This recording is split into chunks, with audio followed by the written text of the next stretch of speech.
Revenge on Greedy Tech Bosses. The cast, names changed for anonymity. Me, your storyteller of the moment. Chad, hiring CTO. Richard, CEO, brother of Chad. Big Bro, engineer co-worker Eddie, IT and desktop support guy.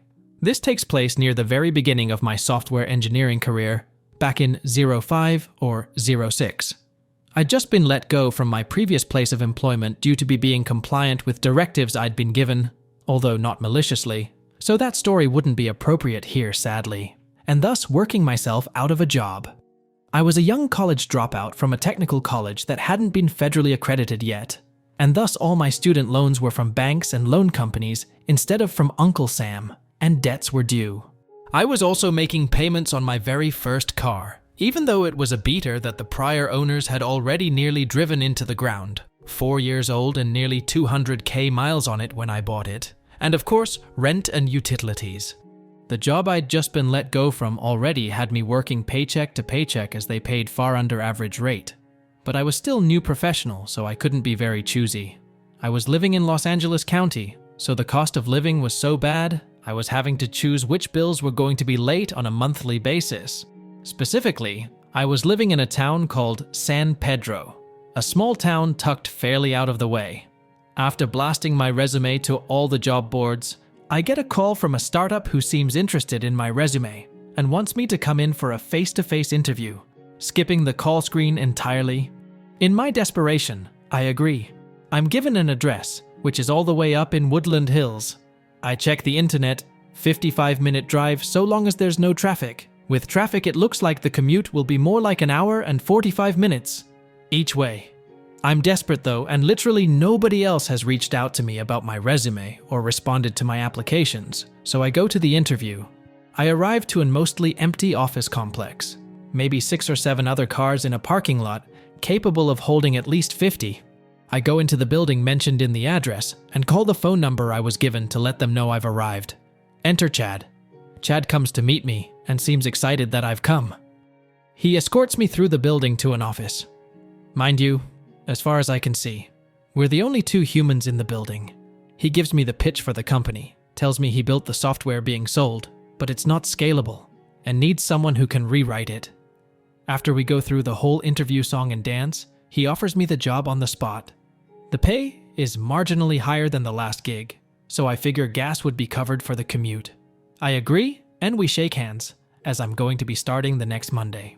Red flags start appearing from the very first minute I arrive on Monday. First, I'm given a tour, which consists of the 14x14-foot office I'm going to be sharing with Chad, as well as another engineer who's going to be starting the following Monday. I'm not a fan of having someone able to look over my shoulder. It makes me nervous. I ask why each engineer's desk has 2 computers.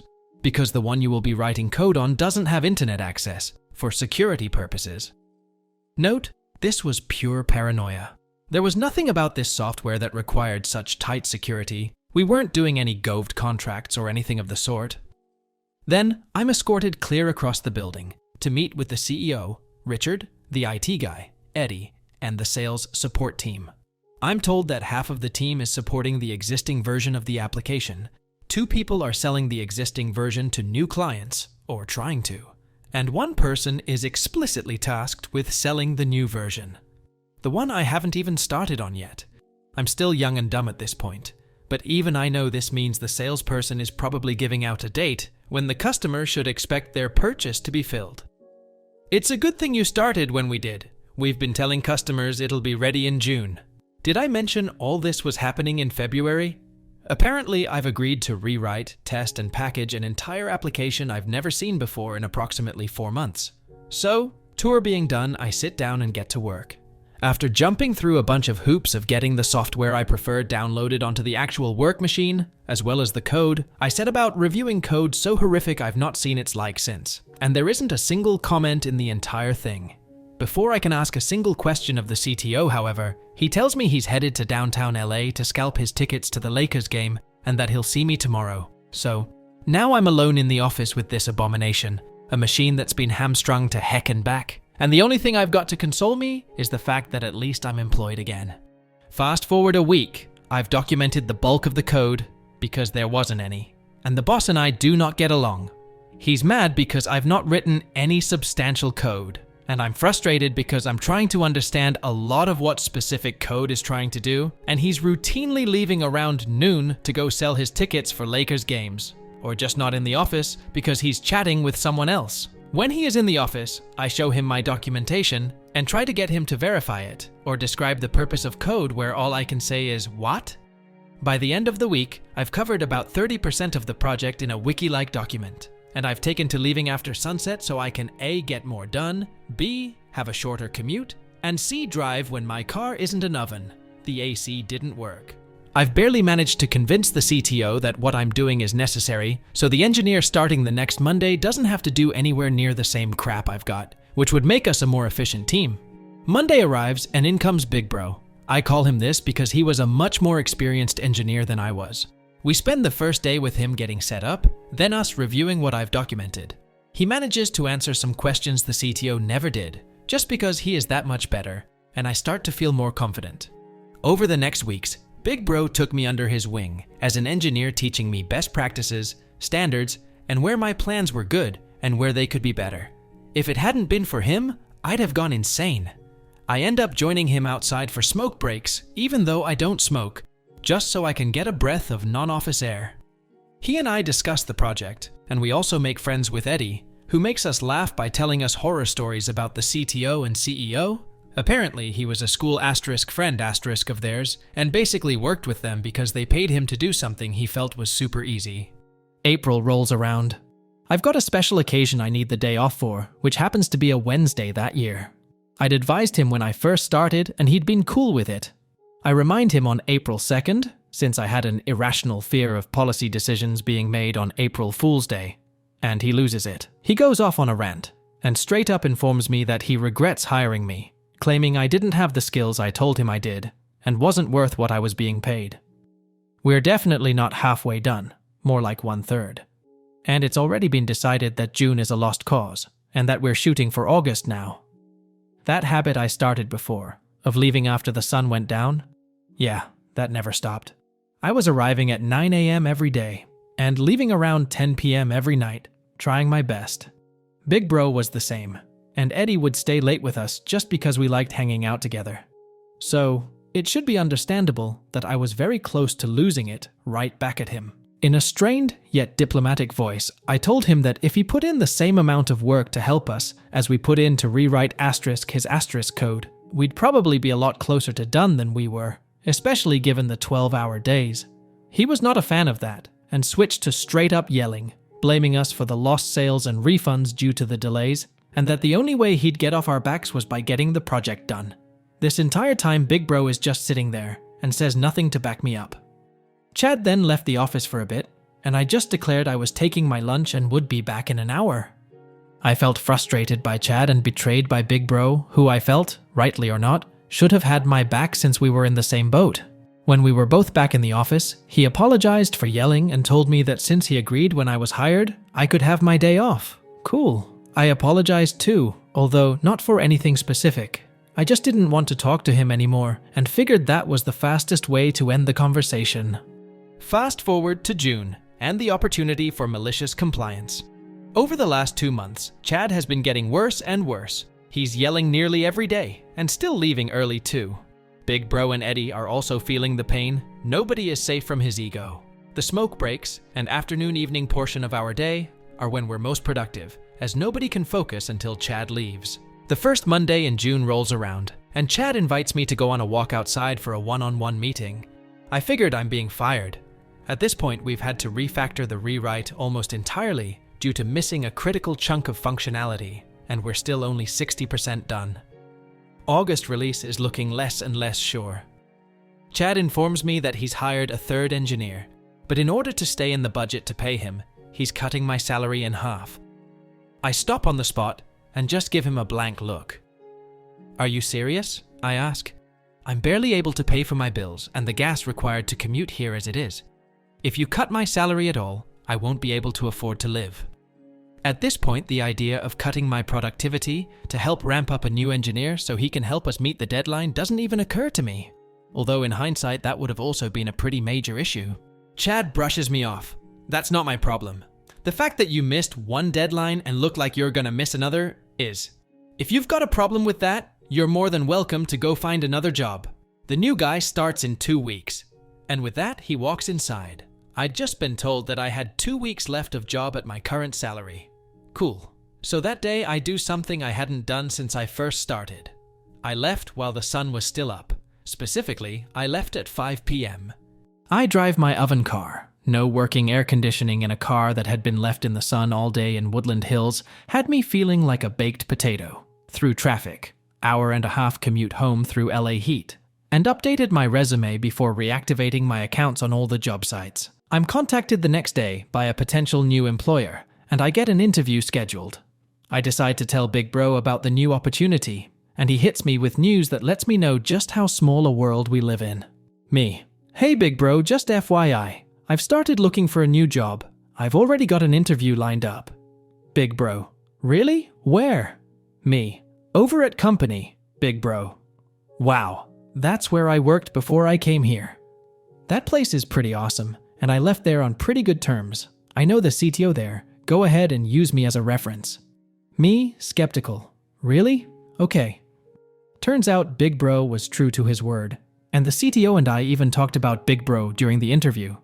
Apparently, they'd already talked about me, and Big Bro had been the ultimate hype man, confirming everything I said about why I was looking for a new job, and everything.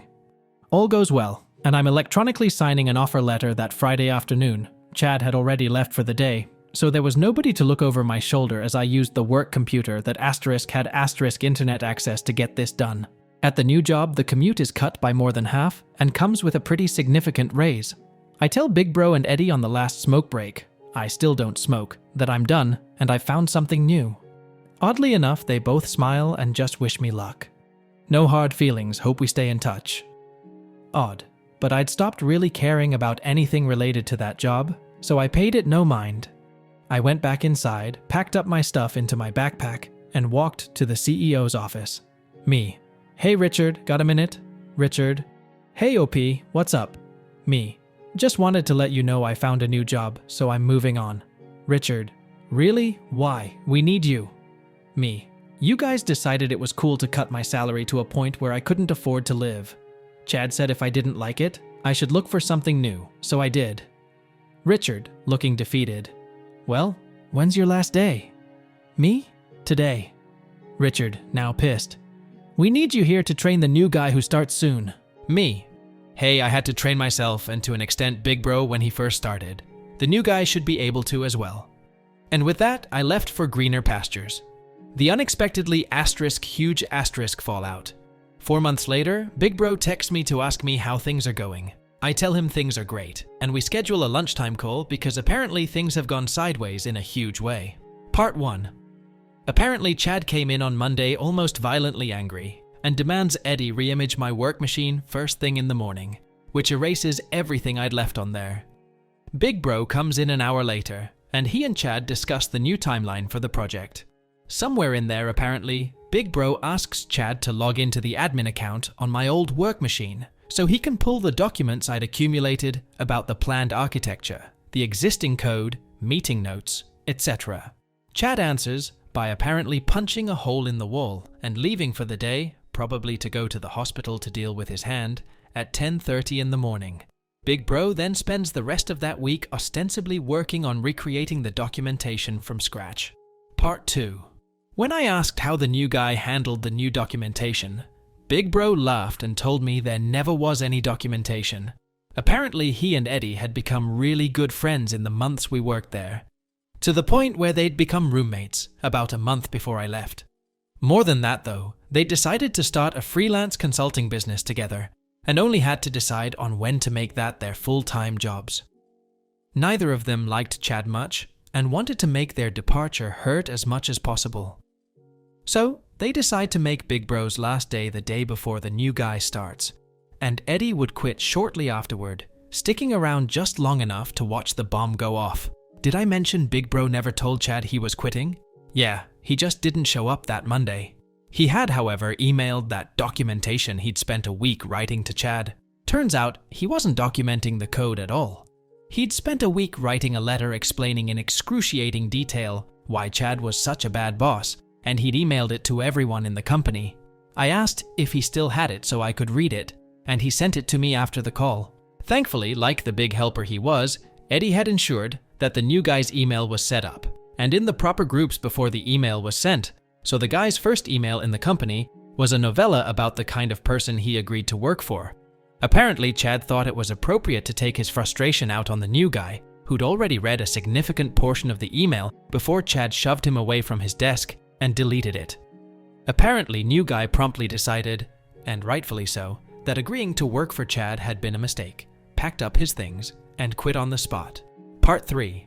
With the new guy quitting, the August deadline was now little more than a dream within a dream, which according to Eddie doesn't stop Chad and Richard from trying to find that miracle rockstar engineer who can save them from their own situation, which, given what they were offering as pay, didn't exist. So time advances in its unstoppable way. August arrives, and customers find that they've paid for something that hasn't been delivered yet, and pretty much unanimously demand refunds, with a few customers bringing legal action against them. With the amount they have to refund, and the money they now need for legal fees, because of the way they'd incorporated, they were personally liable, they could no longer afford to pay anyone, and were forced to shutter the business. Final note, for my fellow software engineers out there who were wondering just how bad this application was, this program was a single PHP file with over 40,000 lines of code, running inside a while loop. Any and all logic consisted of if-else trees, which then led to either more if-else trees or more loops. No function calls, no external libraries included, just spaghetti of the worst kind. Given the nature of the application, most critical logic had to be implemented in no less than 7 places, depending on where the execution was when the logic was needed. At worst, the tab depth was something like 19 or 20 tabs deep.